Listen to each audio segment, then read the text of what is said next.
स्वागत है आप लोगों का इतिहास का सब्जेक्टिव क्वेश्चन आंसर सीरीज़ 3 में।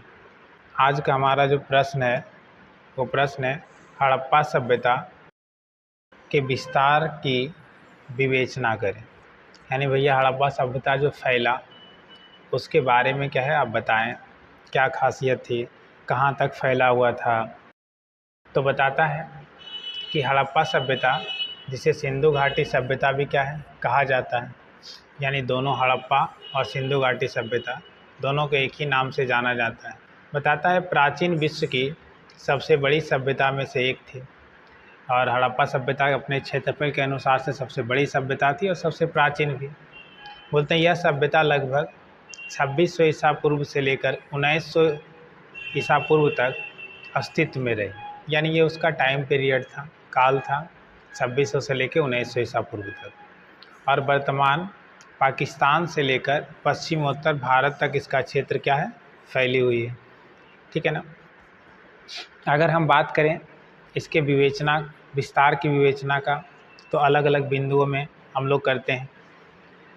पहला है आपका, अगर हम लोग हड़प्पा सभ्यता के भौगोलिक विस्तार की बात करें तो अगर भौगोलिक विस्तार की बात करें तो उत्तर में जो है ये जम्मू कश्मीर के कुछ हिस्से तक फैला हुआ है पूरे तरीके से।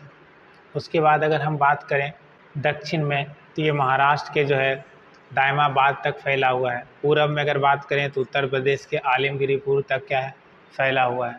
अगर हम मान ली जाए पश्चिम की बात करें तो बलूचिस्तान के जो है मरकाना तट तक क्या है फैला हुआ है। तो ये अभी वर्तमान में पाकिस्तान के आसपास है। ये हमारा उत्तर प्रदेश भारत के आसपास है, भारत में है। ये हमारा दक्षिण महाराष्ट्र भारत में, ये जम्मू कश्मीर वाले भारत में क्षेत्र, और ये कहाँ है पाकिस्तान तक। तो ये हमारा पूरा भौगोलिक क्षेत्र है। यहाँ पे देखिए इसी में जो है ना इस मैप में ऐसे मान लीजिए कि ये आपका जो है ना उत्तर भारत का क्षेत्र है जम्मू कश्मीर वाला। ये आपका राखी गढ़ी देखिए हरियाणा वाला है। ये आपका जो है कालीबंगा जो है वो राजस्थान में है। ये हड़प्पा जो है ये पाकिस्तान में स्थित है रावी नदी के किनारे। तो ये सारा क्षेत्र जो है ना पूरे तरीके से, ये भी देखिए लोथल हड़प्पा सभ्यता का क्षेत्र है। ये नागेश्वर भी देखिए, धौलावीरा भी देखिए, ठीक है ना, साबरमती भी। ये सारे जो क्षेत्र हैं अगर आप ऐसे करके देखिए तो ये सारा क्षेत्र जो है किसका है भैया हड़प्पा सभ्यता का है। उसमें कुछ मुख्य स्थल दिए हुए हैं तो उसी में से हम लोग मुख्य स्थल का जो है ना चर्चा करेंगे। अगर हड़प्पा की बात करें तो वर्तमान में कहाँ भैया पाकिस्तान में है। पाकिस्तान में कहाँ तो पंजाब प्रांत में। अभी हम लोग यहाँ देखें भैया कि हड़प्पा वर्तमान में पाकिस्तान के पंजाब प्रांत में है। अगर मोहनजोदड़ो की बात करें तो ये सिंध प्रांत में स्थित है और ये सबसे बड़ा और सबसे महत्वपूर्ण क्या स्थल है। तो अभी तक का जो ऑब्जेक्टिव क्वेश्चन बनता है कि हड़प्पा सभ्यता का सबसे बड़ा जो है ना प्रमुख स्थल कौन सा था भैया, तो आपका मोहनजोदड़ो हो जाएगा, जिसको हम लोग मृतक के टीला के नाम से भी जानते हैं। फिर एक हमारा स्थल है धौलावीरा। ये गुजरात के कच्छ रण में क्या है स्थित है पूरे तरीके से, जो देखिए यहाँ है गुजरात में। इसके बाद आ गया राखी गढ़ी। ये हरियाणा में स्थित है और हाल ही में खोजा गया एक प्रमुख स्थल है। तो राखी गढ़ी कहाँ भैया हरियाणा में। तो इसको आप ध्यान रखिएगा, ये सब ऑब्जेक्टिव क्वेश्चन भी बनता है कि राखी गढ़ी कहाँ स्थित है हरियाणा में, धौलावीरा कहाँ स्थित है गुजरात में, हड़प्पा कहाँ है भैया पाकिस्तान में। तो ये सब ऑब्जेक्टिव क्वेश्चन भी आपका बनता है और ये बहुत महत्वपूर्ण क्वेश्चन होता है। फिर ये भी बनता है हड़प्पा सभ्यता किस नदी के किनारे स्थित है, तो रावी नदी के किनारे स्थित है। कालीबंगा होगा भैया कहाँ स्थित है, तो ये हो जाएगा राजस्थान में स्थित है। तो ये सारी चीज़ों को ध्यान रखना है।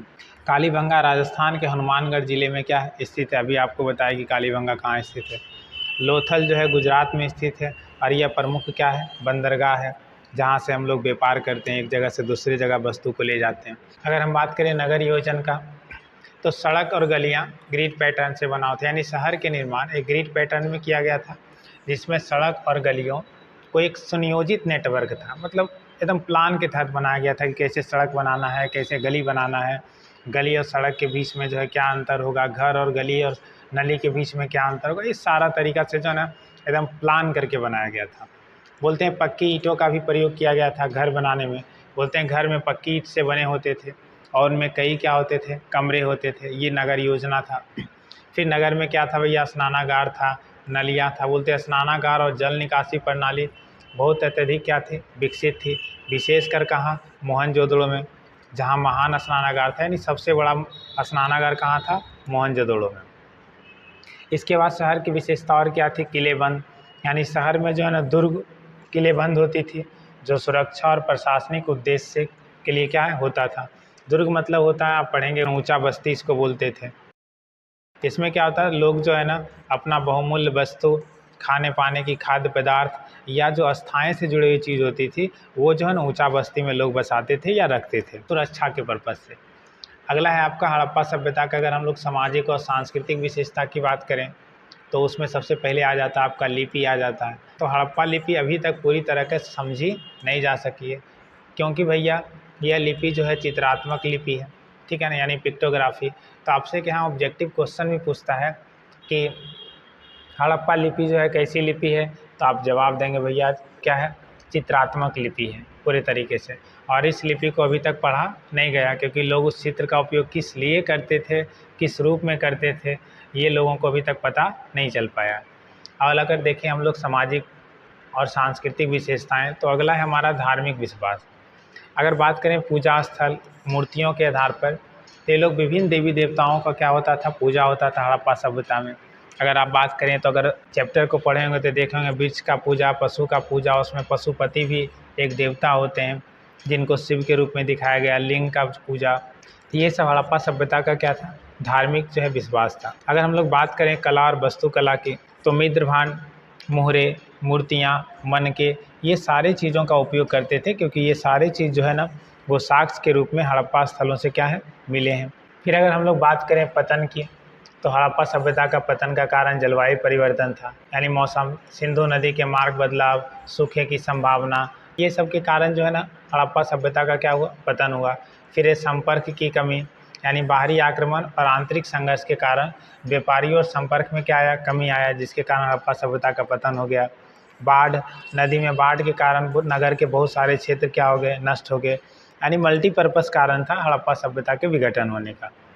बताता हड़प्पा सभ्यता का विस्तार और उसकी उन्नत शहरीकरण प्रणाली, कला, व्यापार, संस्कृति विश्व के प्राचीन सभ्यता में उसे एक महत्वपूर्ण स्थान क्या है प्रदान करती है। और इसकी गहन अध्ययन विवेचना से हमें प्राचीन भारत की उन्नत और समाज के बारे में महत्वपूर्ण क्या है जानकारी मिलता है, क्योंकि इतना प्राचीन और इतना उन्नत जो है ना कोई भी सभ्यता विश्व में नहीं थी, ना तो इतना प्राचीन थी और ना ही इतना क्या था उन्नत था भैया। तो स्वाभाविक है कि जब आपका जो है सभ्यता सबसे प्राचीन सभ्यता विश्व की और सबसे उन्नत सभ्यता हो, तो स्वाभाविक है भैया इससे हमारे भारत के समाज के बारे में एक महत्वपूर्ण जानकारी मिलती है कि भैया हमारा पहले का सभ्यता कैसा था। उम्मीद करते हैं आपको ये वीडियो अच्छा लगा हो तो अपने दोस्तों के बीच में शेयर करें। धन्यवाद।